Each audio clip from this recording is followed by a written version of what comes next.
Hello, hi everybody. Happy Thursday. Just be messing with this lectern. Okay, so today President Biden announced that he is granting clemency to approximately 1,500 Americans, the largest act in a single day, who have demonstrated remorse and rehabilitation, as well as a strong commitment to making their communities safer.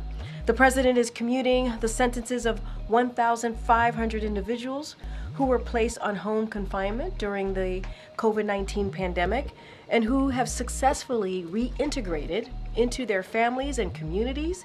He's also pardoning 39 individuals who were convicted of 9 non-violent crimes.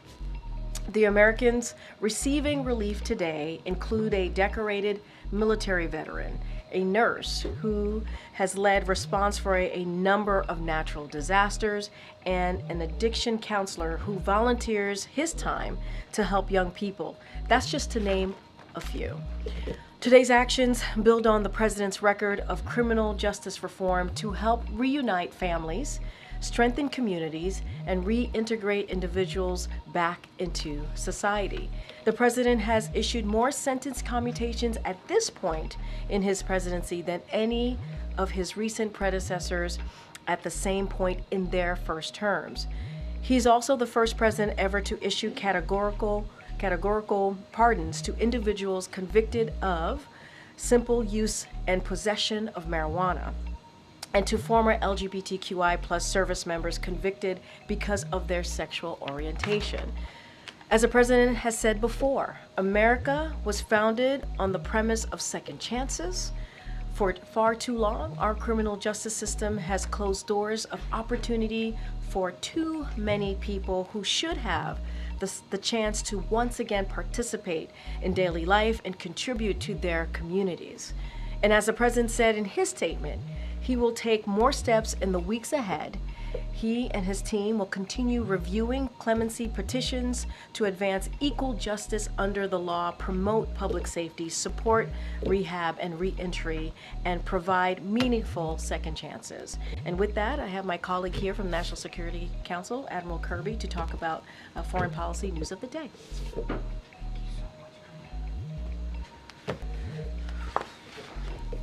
Afternoon, everybody. Sorry? We're just saying hello, sir. All right. Look, as y'all know, National Security Advisor Jake Sullivan is in Israel today. He just wrapped up a full day of meetings, including one with Prime Minister Netanyahu. Jake's meeting with the Prime Minister focused on the progress we've made in the region. That means ensuring the Lebanon ceasefire continues to hold, that we continue to engage with all Syrian groups to establish a transition toward an independent and sovereign Syria, and most importantly, that we continue to make progress toward closing a hostage release and ceasefire deal in Gaza so that the hostages, including Americans, can be reunited with their families, so that civilians in Gaza can receive humanitarian assistance that they desperately still need, and so that this war can come to an end. Jake will now travel to Doha and to Cairo to continue these efforts. His travel, of course, coincides with that of Secretary Blinken, who is traveling to Jordan and Turkey, making clear our commitment to a Syrian-led transition process so that the Syrian people and their aspirations can be realized. The president is being regularly briefed on all these meetings and remains in close touch with his national security team as the situation in Syria continues to develop, and it does continue to develop. Tomorrow, he's going to speak virtually with his fellow G7 leaders. They will discuss a range of issues. Our shared support to Ukraine, which comes, of course, after the United States dispersed $20 billion to a new World Bank fund that will provide economic support for Ukraine as part of the $50 billion G7 Extraordinary Revenue Acceleration Loan effort. And that, of course, I think, as you all know, leverages income earned from frozen Russian sovereign assets and increasingly puts the cost of war on Russia with no burden to the taxpayer here in the United States.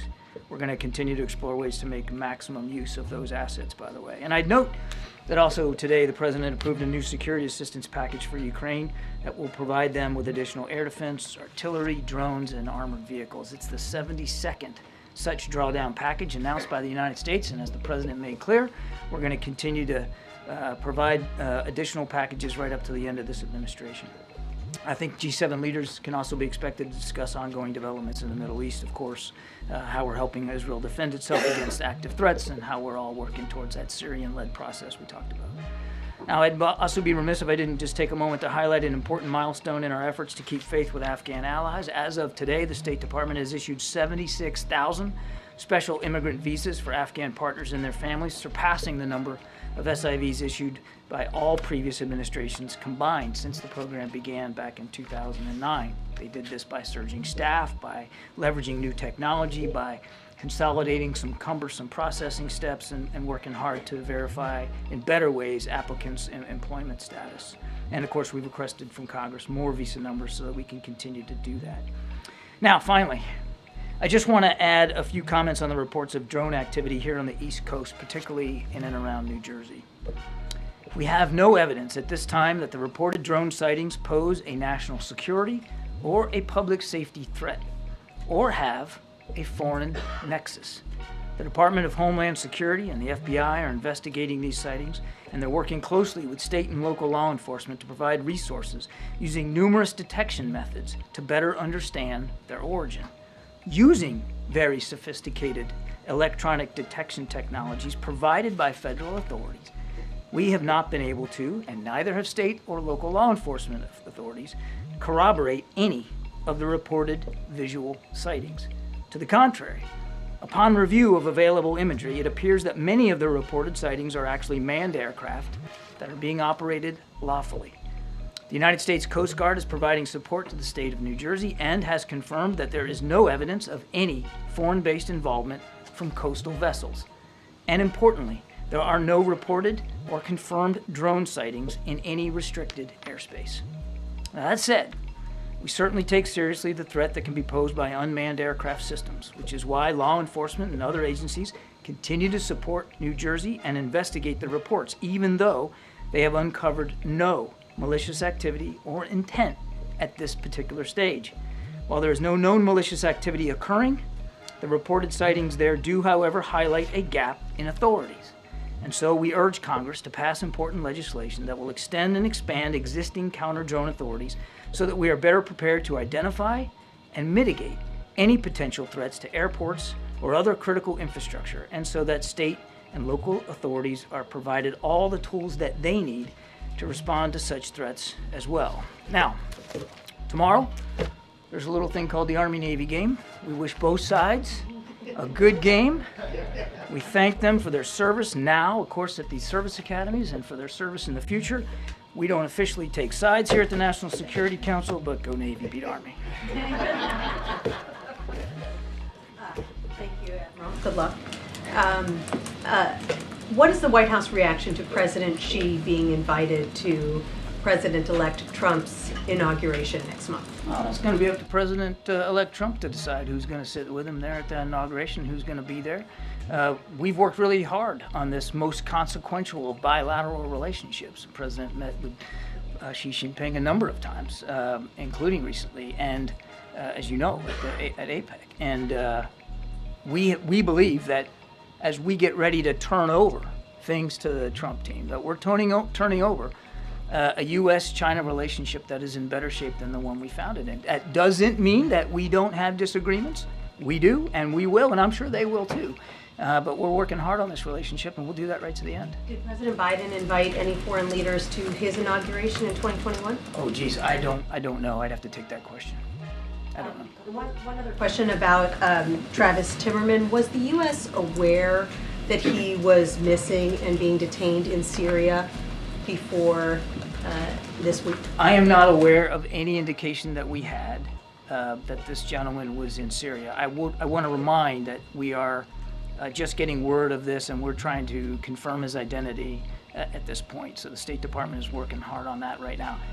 I am not aware that we had any prior indication that he was in Syria. It's also a good reminder for everybody, if you're traveling overseas, to enroll in the State Department's STEP program so that they have an idea of who you are and where you are. It's voluntary, of course, but we recommend that to everybody.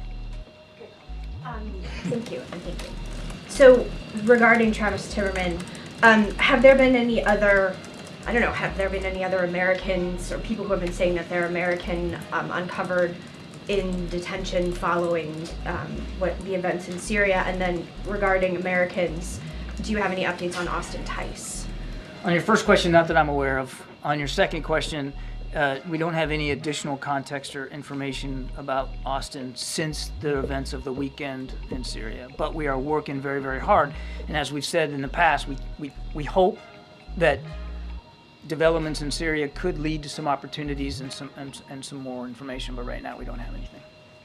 Are you concerned that there isn't more information around Tice? There isn't more of an update, considering the fact that we're seeing these prisons sort of people released? Would you have expected to have more news about Austin Tice at this point? We're concerned about Mr. Tice. We're concerned about finding out more about him, where he is, his condition. We certainly, as the president said on Sunday, want to do everything we can to get him back with his family where he belongs. Would we like to have had more information in the last 48, 72 hours? You betcha. And we're working hard. We're in touch with interlocutors and counterparts in and outside Syria to try to get as much information as we can. But I don't have anything additional to report to you today. And just following up on the news that President-elect Trump's press secretary confirmed that she was invited. You yourself have talked about wanting a competitive relationship that doesn't have conflict, like you said, a better relationship now than 4 years ago with China. So what's your take? Was it a wise move? I'm not gonna, it's not my place from the podium here to pass judgment on the invitations to the inauguration. That's really for the Trump transition team to speak to. Look, I would just again say this. It is without doubt the single most consequential bilateral relationship that the United States has in the world. And it is a relationship that is both fraught with peril and with opportunity. And when we get ready to turn over to the Trump team, we will make sure they are fully informed about everything President Biden has done, and he has done a lot, to get this relationship on a more stable footing. And it'll be up to them to determine how and to what degree they want to carry that forward. And if that means having a conversation with President Xi around the inauguration that President Trump wants to do, well, again, that's his prerogative. President-elect Trump President-elect Trump this morning also kind of dismissed a question about protecting Taiwan. Could you talk at all about conversations that the current Biden administration might be having with Taiwan in this moment? If there's more security concern with those friends and partners with an incoming Trump administration? I think Taiwanese leaders know very well where President Biden stands on our continued support to Taiwan's self-defense. I think that they also clearly understand that we don't want to see any cross-strait tensions resolved through violence or force, and that we're committed to our obligations under the Taiwan Relations Act. So I'm not aware of any additional specific conversations that have happened in recent days, but I think it's pretty apparent to everybody, including the PRC and President Xi, where we stand on the issue of Taiwan self-defense. Thanks, Karine. Thanks, Admiral. What's your response to President-elect Trump saying in his Time magazine interview that it was a foolish decision by the Biden administration to let Ukraine fire long-range missiles into Ukraine? Yeah, look, I'm not going to get into a back and forth with the president-elect and what he's saying in the media space. All I can do is reiterate what President Biden's policy and guidance has been, and that is to do everything we can, including today with this package that we're announcing, to make sure Ukraine can continue to defend itself, so that if and when this comes to some sort of negotiation, that President Zelensky is in the best possible position, that has the most leverage possible, that he has the most success on the battlefield that he can take into that negotiation. That has included additional policy guidance that President Biden issued not long ago to allow for some long-range missile systems to be used to help Ukraine defend itself across that border, and that policy still stands. Extending any congratulations to President-elect Trump on his second Time Person of the Year award. I actually didn't know that that had happened. I don't have anything more to say on that. Karine, I want to go back to Austin Tice. Can you give us some information about the U.S. presence on the ground?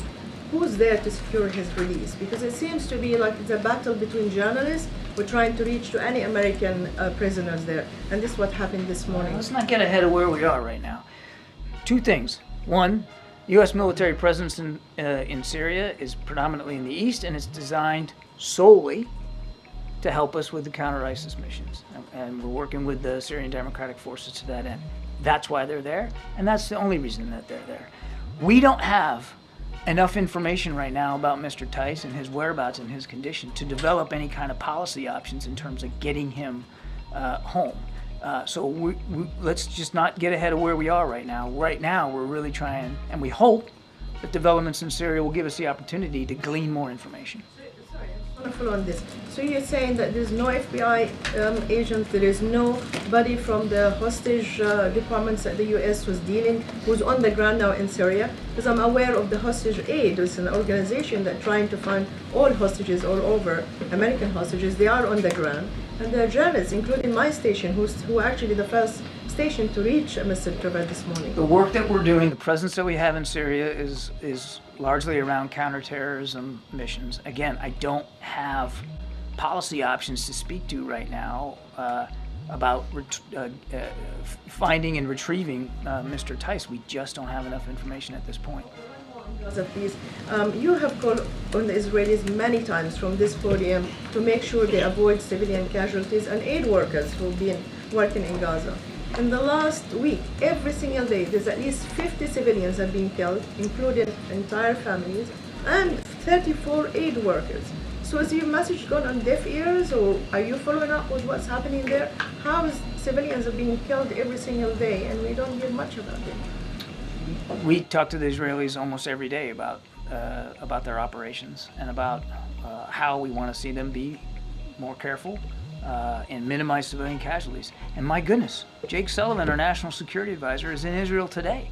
And this very much was a part of the discussions he had with the Israeli national security team as well as the prime minister. He brought it up today.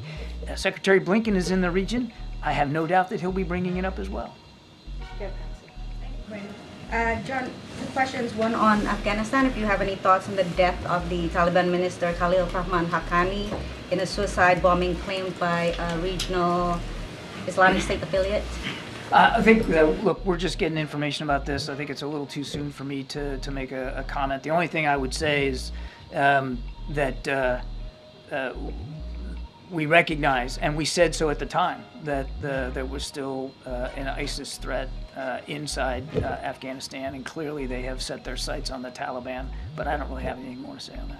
Is there anything in terms of U.S. over-horizon capability? Can you comment on that in terms of how this kind of suicide bombing? We maintain and have improved since our withdrawal from Afghanistan the ability to conduct over-the-horizon counterterrorism operations anywhere in the world, and we've proven our ability to do that, including in places like Afghanistan since we left. One on Venezuela, if you don't mind, John. So Argentina is accusing Venezuela of continually harassing members of the opposition that's sheltering in their diplomatic compound in Caracas. Do you have any comments on that? Let me get back to you on that one. John, thanks so much. On Syria again, what is the United States doing to ensure that there are no clashes between that Turkey-backed SNA and the US-allied Kurdish militia there? Yeah. And then I'll get one more. One of the things we want to make sure is that the Syrian Democratic Forces stay partnered with us on counter-ISIS missions. And we have seen in the past where certain parts of the SDF, if they perceived other threats and challenges, they've in the past, they've kind of moved off that mission, and we don't want to see that happen. So we're in very close touch with our SDF partners to try to maintain that focus on counter-ISIS missions, and we are just as importantly in touch with our Turkish counterparts, including Secretary Blinken, to make sure that we understand what they're trying to do, and that we both take steps that help preserve the effectiveness of the counter-ISIS mission, and that it's not diminished in any way. Okay. I mean, the relationship with the Turks hasn't been the best. So how do you hope to ensure that this message gets through and is respected? By being there and talking to them, which is what we're doing today. Okay. And then just one more on Syria, or rather on Austin Tice. There have been reports, scattered reports, that he could be in Iran. Can you say anything to that? I can't. As I said, and it's an honest answer, we just don't have enough context right now to make a judgment about his whereabouts or his condition, and that's why we're working so hard. And we are, as we speak, you and me today, we are asking those questions, and we hope that what happened in Syria over the weekend may give us an opportunity to learn more. Are you directly in touch with the Iranians about this? We have been in touch. I'll just say this. As you would expect, or at least I hope you would expect us to be, we have been in touch with interlocutors and groups and leaders all over the region. And we have various ways of being in touch. Some's indirect, some's indirect. But I think it's safe for you to assume that given the events over the weekend, it's a full court press to see what we can do to find out more about Austin Tyson. That includes having a whole heck of a lot of conversations with a lot of different folks. Okay, and then just one more quickly on Gaza. So Jake said he thinks the ceasefire deal may be near. We've obviously heard that before. And Jake said we've heard that before, and we haven't always been able to get it across the finish line. We're being pragmatic about this. But I mean, what, how are the circumstances different now? What dynamics could be different that would actually make a deal happen? That's a great question. I think if you're Hamas right now, which is still fairly a rudderless organization, and you look at the world today, the options aren't good. Your military capabilities have been all but decimated. Your main leader is gone. The leader of your buddy Hezbollah, he's gone. Nasrallah is gone. Hezbollah is now in a ceasefire arrangement, which is still holding with Israel. And Iran is not coming to the rescue. There is no cavalry for Hamas right now. So this is the time, and I think that's what Jake was alluding to. There has been an awful lot of pressure put on anybody who is supporting Hamas. And now, given where they are and how weakened they are, this is the moment to make this deal. And that's why I think Jake believes that we're getting close. I mean, this is a great opportunity right now to do it. Thank you, Karine. Just to follow on Gaza, in those comments in Jerusalem earlier today, Jake Sullivan said that the posture of both Prime Minister Netanyahu to do a deal and the posture of Hamas at the negotiating table in the wake of the ceasefire between Israel and Lebanon had changed favorably toward a deal. I'm just wondering if you could elaborate a little bit more on that dynamic and what he's referencing there. Well, it's kind of my answer to Andrea. I mean, the situation for Hamas has radically changed, particularly because of what's happened. And I would add, one thing I didn't add was events in Syria, because now Assad's gone. And who was Assad's main backer? Iran. Iran was not only unwilling, but unable to come to Assad's rescue. It's just more proof, or should be more proof, to Hamas leaders that there is, as I said, no cavalry coming to the rescue. So they're at a moment of weakness and desperation. This is the time to make this deal and move forward on it. Now, whether they'll do it or not, as Jake said, we can't be certain. But we believe there's an opportunity here, a moment, and that's why Jake's in the region. On Syria, the U.S. has stated that one of its primary goals is to make sure that ISIS does not reconstitute there.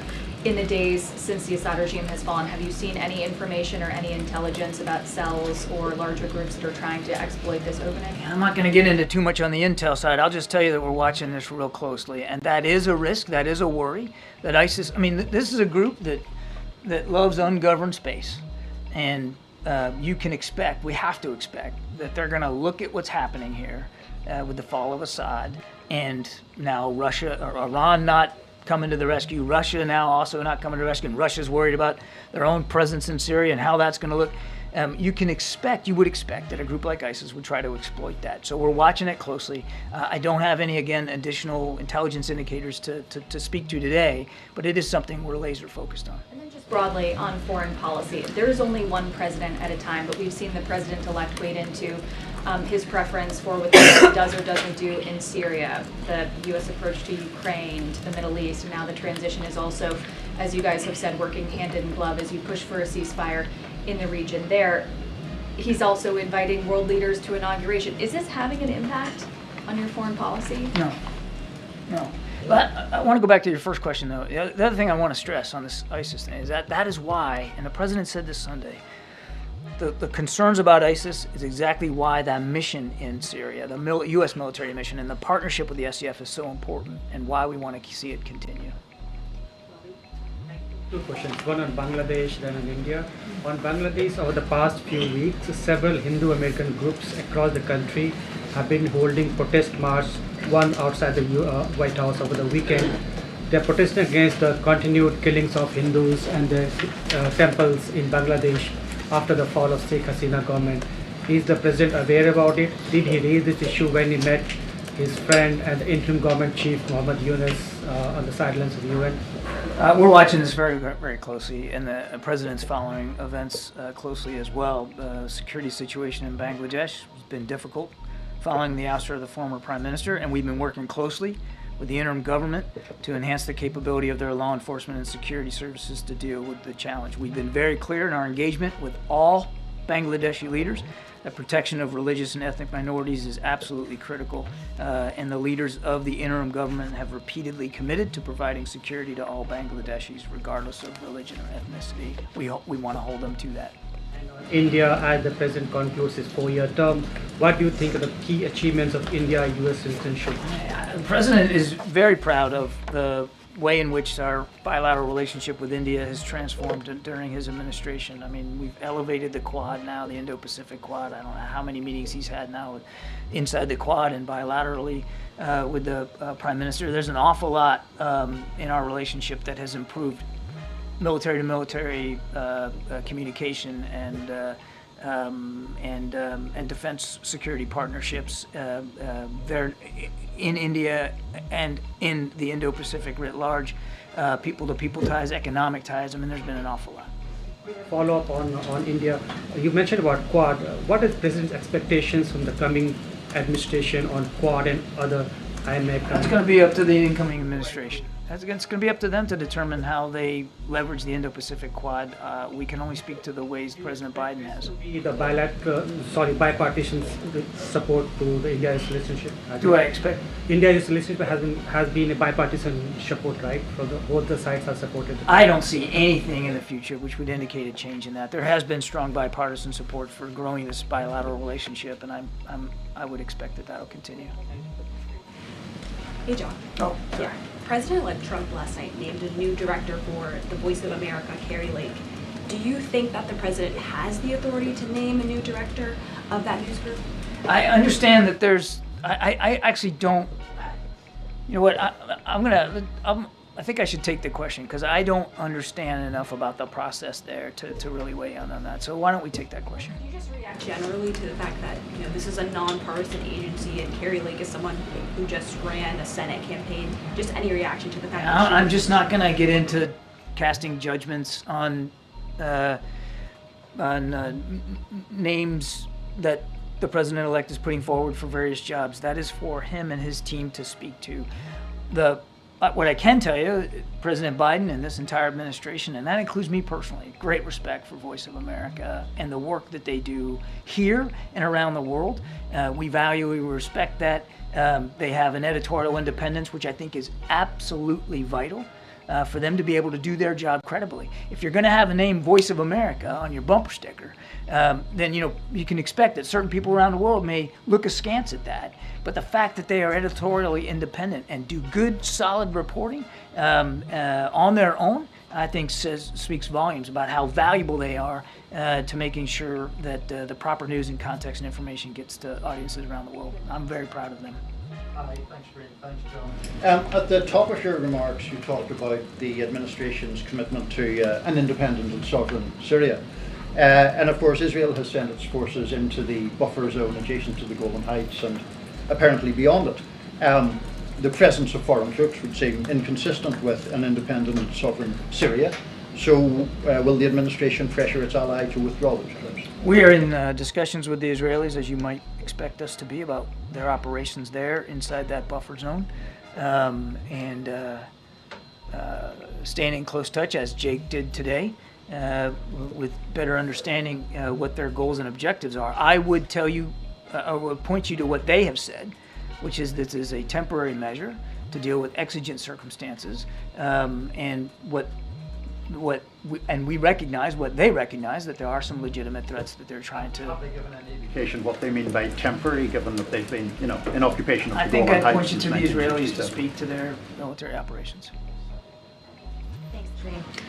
John, on the drones, does the U.S. government have any of its own imagery or video of these systems? I'm not aware that we have U.S. government produced imagery ourselves, but as I said in my opening statement, we have certainly done thorough analysis of the existing imagery. Like from people's cell phones that we're seeing?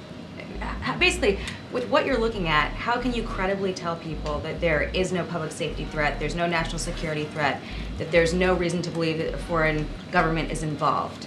Because the analysis thus far, in an investigation that is ongoing, has not revealed any national security or malicious intent or criminal activity. But, Jackie, I would remind you, we're at the beginning here, not the end. There's a lot more work to be done, and we're working closely with state and local authorities to gain more information. I would argue that we're moving pretty well here with a sense of energy to try to figure out what we can do to learn more about this. We're still in the middle of an ongoing investigation, and I'm up here explaining to you and letting you know what we know so far, what we believe so far. If information comes to light that changes that characterization, then my goodness, we'll be the first ones to let you know. But right now, there's just no indication that this is some sort of foreign malign activity or, in fact, even criminal. What I don't understand is, this has been happening since late November. I don't know that the law enforcement officials or residents in New York and New Jersey, or even the Democratic senators who wrote to Director Ray Mayorkas and the FAA administrator today would think that this has been handled with a sense of urgency. But that being said, has the President or the Secretary of Defense issued any guidance to NORTHCOM or military installations to act on these systems if they are deemed to be a threat in any way? And what's the benchmark for that determination? So 2 thoughts. First of all, you're right, late November. It is now, the 12th of December. I think it shows that we're moving on with this, and we're going to stay on it. So I want to disabuse you of any notion that we're not taking this seriously, because we are. I can also tell you that if the President, as Commander-in-Chief, believed, based on the information that he'd been given, that there was a national security threat at play here, or even a public safety threat at play here, he would issue the appropriate directives to not only law enforcement, but perhaps even the military if that was needed. I want to go back to something I said at the top. There has been no evidence of any of this activity in or near restricted spaces. That's not what the senators said in the letter. They said, in fact, that they've been observed maneuvering their critical infrastructure, sensitive locations, including reservoirs and military installations, and cited a concern from law enforcement about public safety threats because a medevac helicopter was prevented from transporting a seriously injured patient for care because of the presence of these drones. I stand by my opening statement. Can you make that make more sense?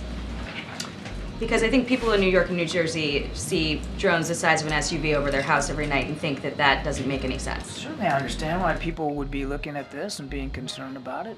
We're concerned about it too, which is why we have the Department of Homeland Security and the FBI, my goodness, looking at this. And we're taking it seriously. We understand that people are concerned. We understand that they got questions. We got questions too.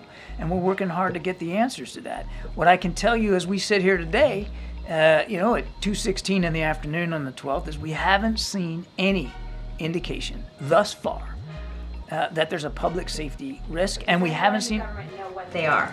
We are still investigating this. I can't tell you definitively. I cannot characterize for you definitively what these sightings are. I can just go back to what I said at the opening. We've looked at the imagery.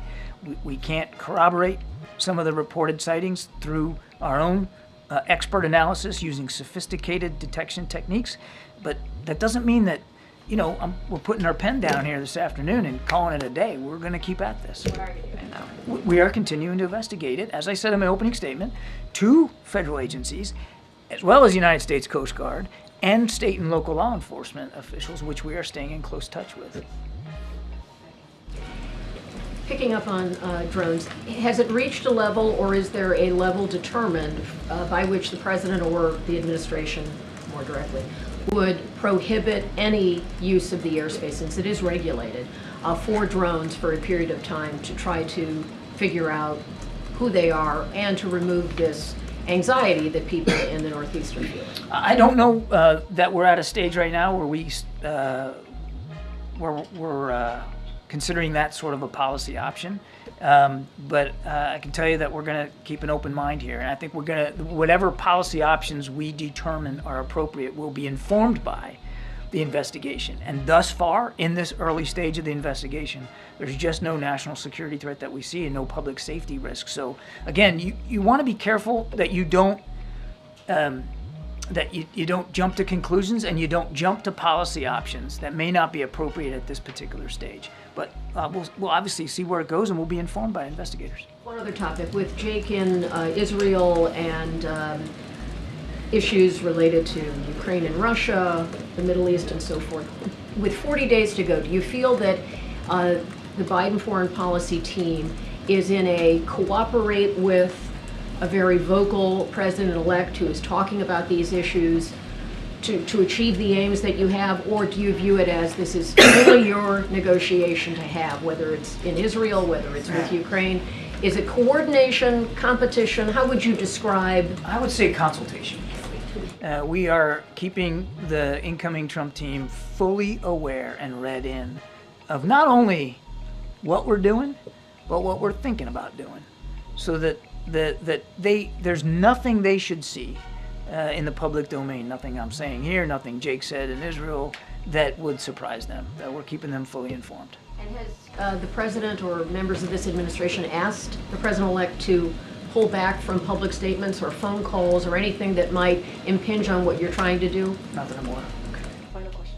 What do you make of reports that were out today that Austin Tice was seen alive in a prison in Damascus in 2022? I think I've answered this before. I just don't have, I've seen that press reporting. I don't have any information to verify that reporting, and I certainly don't have anything today that gives us a sense of his whereabouts right now. I'm asking though because the Israelis bombed that facility over the weekend, and so I'm wondering if there are any conversations with the Israelis about, maybe avoiding targets where Austin Tice or other prisoners might be held. We're, as I said earlier, it's a full court press to get more information about Austin, and we are actively in touch with interlocutors and counterparts throughout the region, and that includes Israel. Okay. Thank you so much. Thank you, Karine. Thank you, John. Thank you, guys.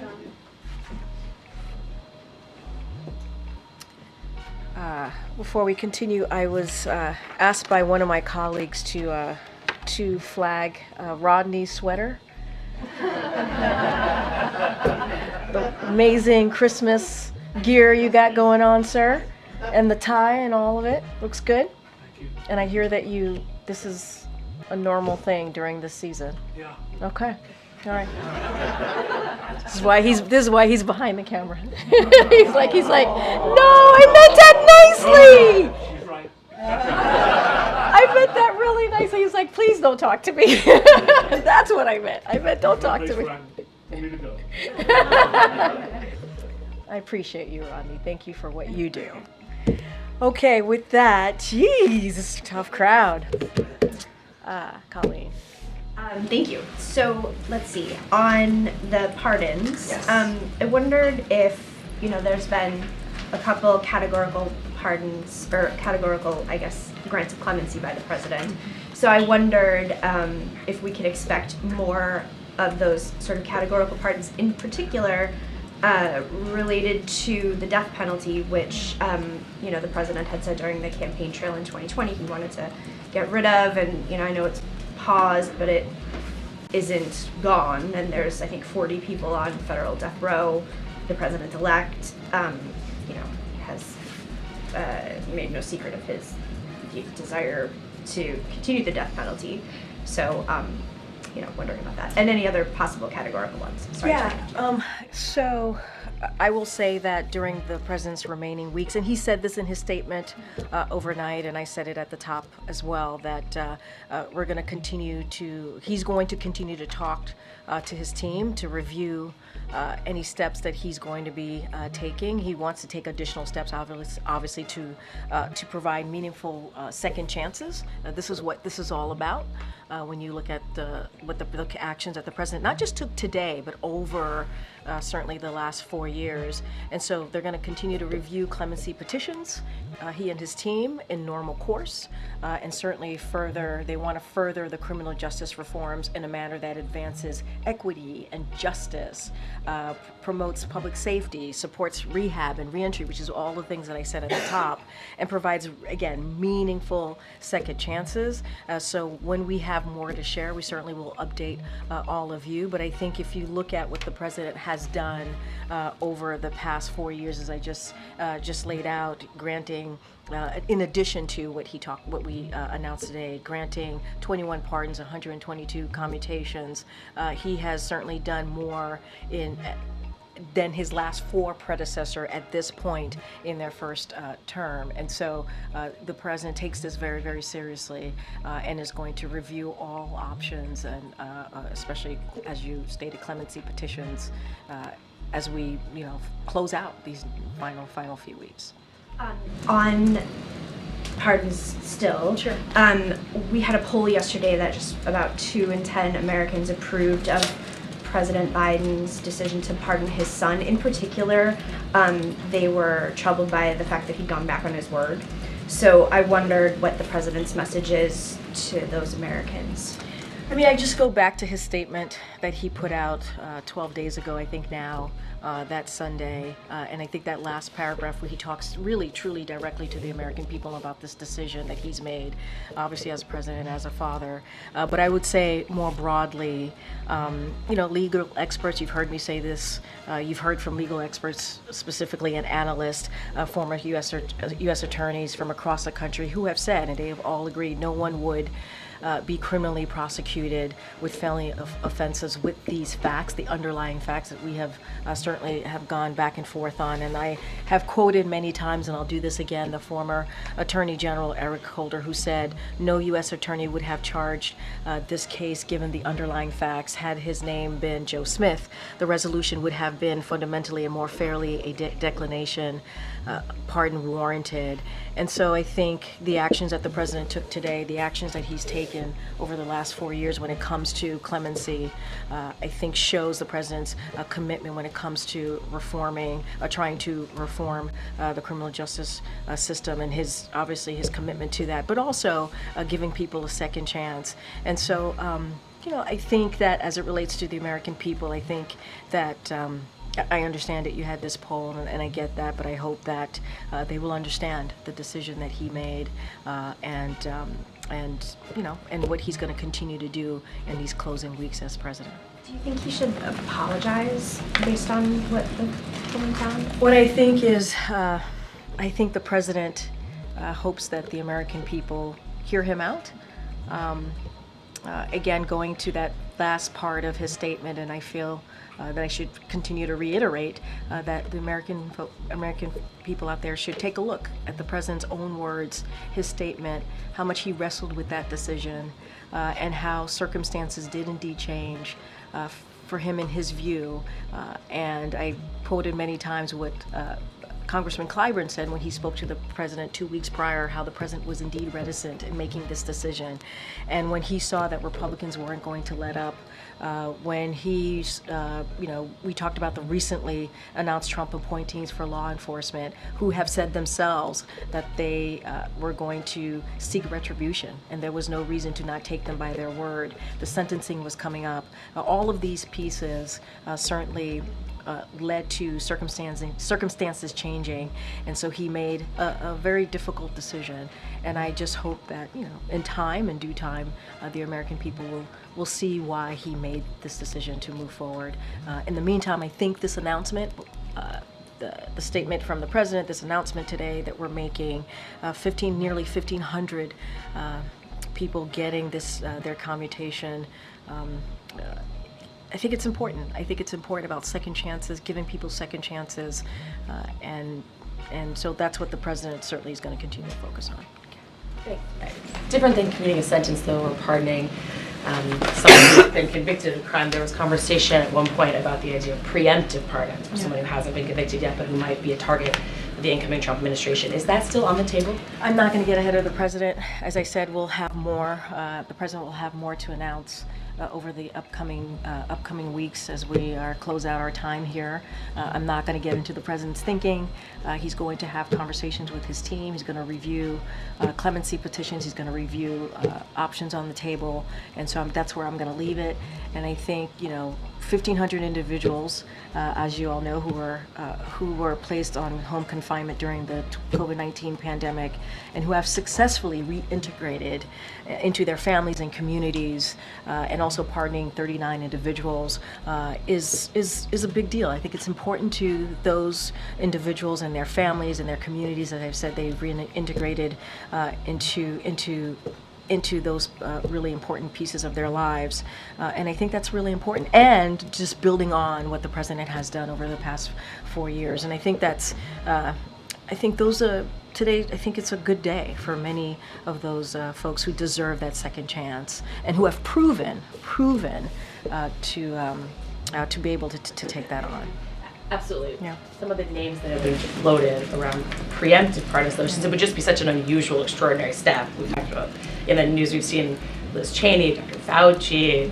You're talking about the preemptive pardoning. Right. I understand you don't want to get ahead of the president's thinking, but are any of those names wrong or still? Can you tell? I mean, do you want to tell us anything about? It would be a bad move on my behalf if I preempted the president or previewed anything that the president was thinking about, considering, and so this is something that he's going to talk with his team about. And I just don't have anything beyond that for you. Again, I think today is a very important day as we talk about the criminal justice system, as we talk about giving people who have shown that they can reintegrate into their community, back into their families, a second chance.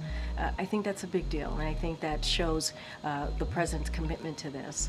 And the president talks a lot about what this country has to offer and possibilities, and you see that in every action that the president certainly has taken when it comes to this issue and so many other policies that he's put forward. So Karine, asking you this question, I'm going to ask it one more time. You have been working on an Islamophobia or a strategy to counter Islamophobia that would partner with the strategy that you've already released to countering anti-Semitism. We've been waiting for it for a long time. Do you have any further updates on when that could be released? Do you anticipate it coming before the end of the year? I would say stay tuned. This is obviously something that we're very committed to when it comes to protecting communities across this country. You saw that in our anti-Semitism strategy, and obviously we've been talking about this Islamophobia strategy as well, or talking about coming up with a way forward in protecting communities. Certainly that's the president's commitment. I don't have anything to share right now at this moment at this podium behind this lectern, but I would say stay tuned. Given the former president's ban on entry for people from Muslim majority countries, also known as the Muslim ban, at the beginning of this term. Which we repealed and dealt with that very early on. I understand, but there were many people on no-fly lists, and there still are some people on no-fly lists. Is there any preemptive action that the administration can take to guard against that kind of, mass move again this time? Well, you know where the president stands on this in this administration. I don't have any policy announcement to share with you at this time, and so I'll just leave it there. Okay. And then just on the Pardons and Clemency Act, numerous groups have sort of asked the administration to go even further, to be even more bold in terms of saying that there's something like 9,000 additional petitioners, some of whom are chronically ill, some are aging, some have very young children. I know that you are still reviewing these things, but can you say something about the scale? I mean, is this the sort of is this the big move that we're going to see, and then we'll see sort of individual pardons coming forward, or will there, do you anticipate that there could be another larger scale move. I'm not going to get into the strategy. I'm not going to get into numbers. I'm not going to get into what the president is currently thinking through. Not something that I'm going to do from here. But I don't want people to forget, and I said this at the top, and I just want to reiterate. We're talking about Americans who receiving relief, who are decorated military veterans, a nurse who has led response for a number of natural disasters, and an addiction counselor who volunteers his time to help young people. And that's just naming a few. And so that is important to note because these are the folks that we're talking about who are, again, reintegrating back into their communities in a way that's effective, in a way that's incredibly important, giving them second chances.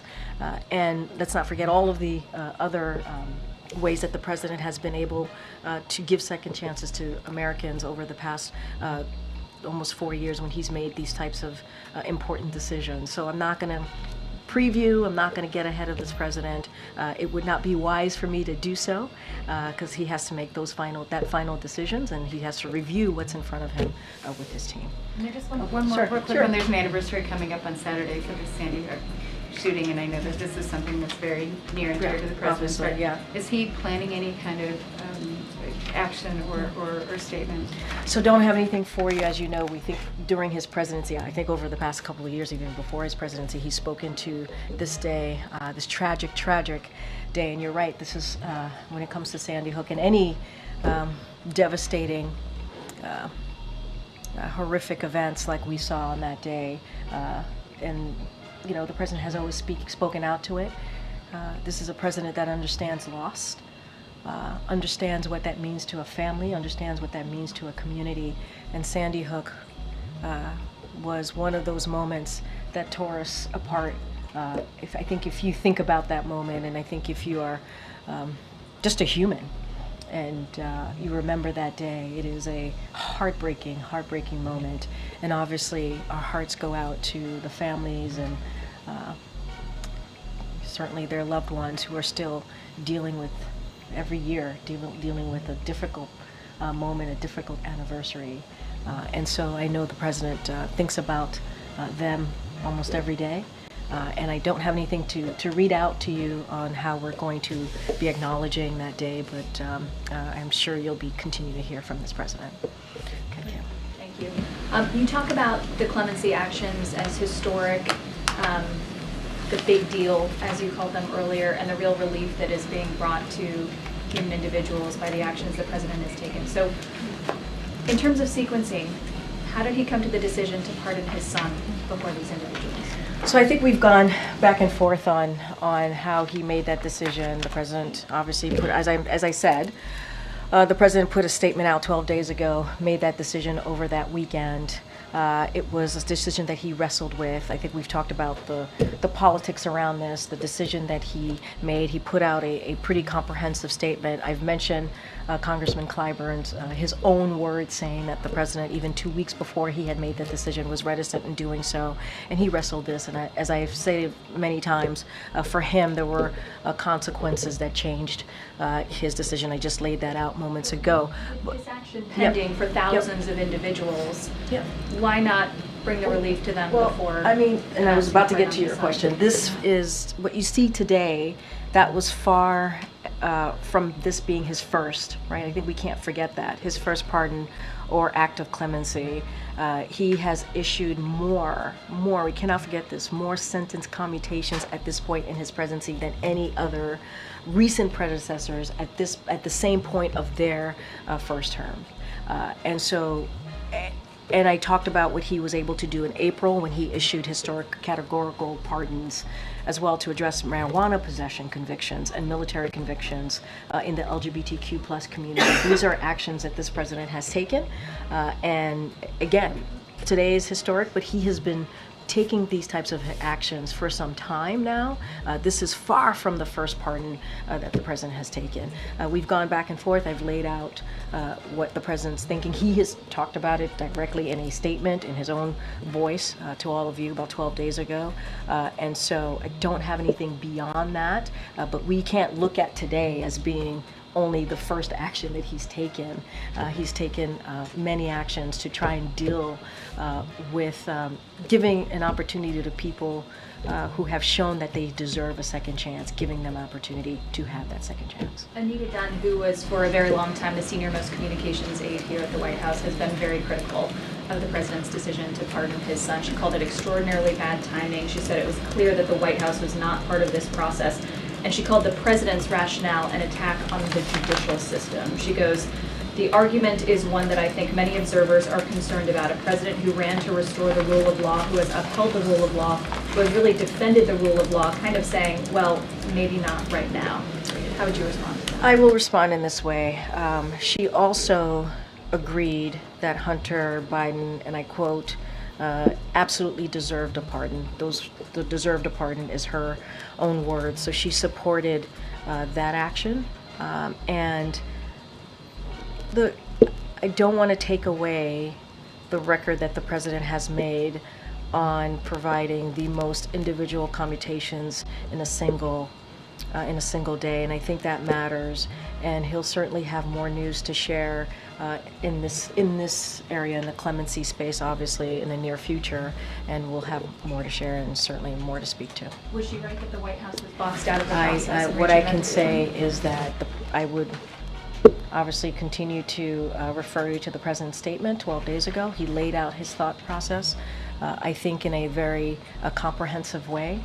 We've gone back and forth here about how the circumstances had changed, but let's not forget that she also said that Hunter Biden absolutely deserved a pardon, and I think that matters as well. Okay. Thanks, Karine. What was President Biden's reaction to FBI Director Christopher Wray's decision to step down? Well, I will say is that the president certainly appreciates the service of Christopher Wray, the FBI Director, and all that he has done in his role. I don't have anything more to say beyond that. Certainly he wishes the FBI Director well. Was the president disappointed that Wray is not going to be serving his full tenure term? I don't have anything else to share besides the service that the FBI Director has been able to provide, and he respects his service, and I don't have anything beyond that. Has President Biden spoken to FBI Director Wray since the director made that announcement, or was the White House given a heads up about the decision? I would say that I don't have anything to share of a conversation between the FBI Director and the President since this decision was made, but the President is grateful for the Director's service to our country, and I just don't have anything else beyond that to share. Can you, given the breadth of the pardons, can you describe a little bit about the President's process? Did he read into the individual cases? Did he accept a list from those who were working on this on his behalf? How much did he personally dive into particular stories?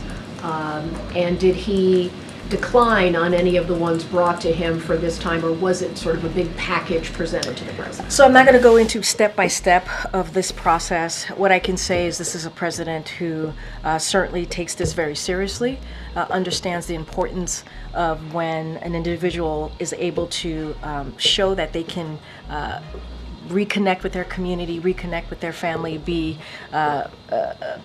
part of a community in a way that I just laid out. When you think about military veteran, we think about a nurse that's been very helpful in disaster response. He takes that all into account. He wants to make sure that that there are specific criteria that are made, if you will.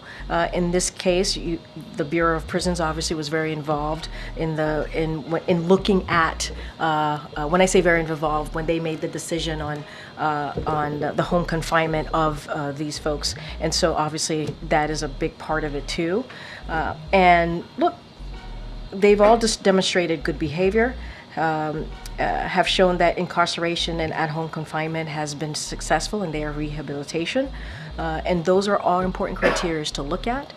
But this is something, obviously, his team reviews. It's presented to the president. He makes this decision on how to move forward. I'm not going to get into the nitty-gritty, but these are important facts that I just laid out to certainly look at when you think about getting back into the community and showing that it is meaningful to get that second chance because what these individuals have been able to do. Got Annie. Thanks, Karine. On the pardons today, can you say whether the president has signed all of the paperwork and it's completely finalized, the signature on it? Well, my assumption is that this is ready to go since we made the announcement and that we've announced it obviously overnight. And so this is ready to go and we're moving forward. We wouldn't have made this announcement if we weren't. And so that's what I could speak to. This is something that the president has decided on and we're taking certainly the steps to make this happen.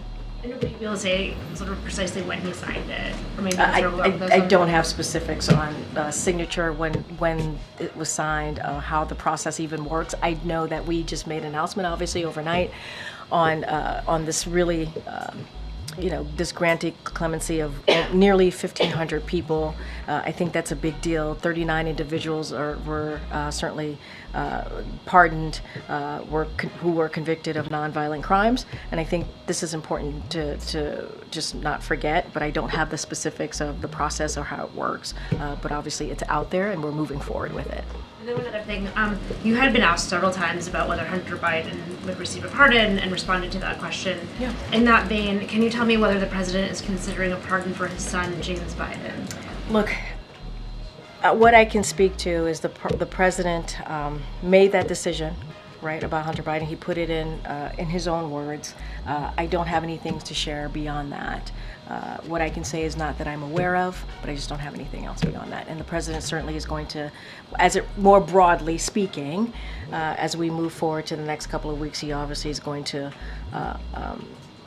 review with his team about other clemency decisions, and they're taking additional steps. And so that's what I can speak to at this time. Okay. Thank you. During the past clemency actions we were talking about, it seemed like most of the time the recipients were nonviolent, drug offenders, low-level drug crimes. There were a couple recipients here, though. I mean, a judge who participated in a scheme that sent juveniles to for-profit jails, Medicare fraud, real estate fraud. I guess what I'm wondering is, was the crime that was committed also part of the criteria here? Or was it the mere fact where if you were somebody on home confinement, despite the crime you committed, but just the fact that you were on home confinement, you received a commutation? So there are two different things, right? There is the 1,500 folks who were placed on home confinement during COVID. Okay, I didn't know because those are commutation, right? So I didn't know. Those are commutations, okay, right. So you were saying pardon, so I just wanted to make sure that. To clarify, okay, those examples I listed are part of the 1,500 okay, that okay, received because as you know, there commutation. were 39 people who were pardoned. So two different things. I just want to make sure we were on the same page.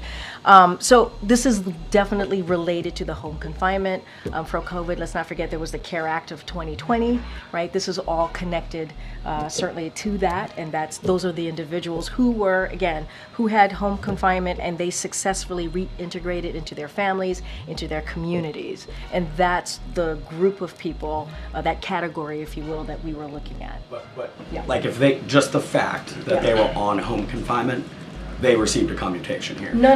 Did you factor in any, like in the process, do you also factor in the individual cases and the individual Well, I think crimes what's that were important is that they were successfully able to reintegrate into their communities and back into their families, right? They show that having a second chance is something that they should be given, right? And so that is what's important, that let's not forget that the successfully reintegrating, and I think that's a huge factor. That matters as well.